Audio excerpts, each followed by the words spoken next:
La Procura di Vicenza ha aperto un'inchiesta sulla tragica fine di Gino Secco, il ristoratore di 78 anni che si è tolto la vita mezz'ora prima dello sfratto dal locale di cui aveva perso la proprietà, a San Nazario.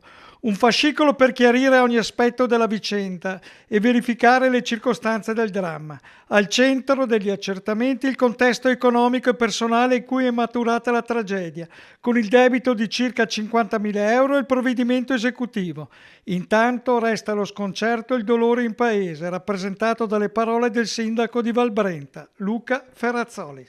Se si arriva a questa situazione, da ciò usciamo tutti sconfitti e quindi è importante individuare dei percorsi che consentano anche di recuperare, di cicatrizzare alcune ferite ed farlo nel modo giusto. Quindi io so qual è il sentimento importante che ha la comunità verso questo luogo e verso i suoi titolari, e sono convinto che si sapranno mettere in atto percorsi che possano, diciamo, ricucire quelle situazioni che possono aver creato questa situazione.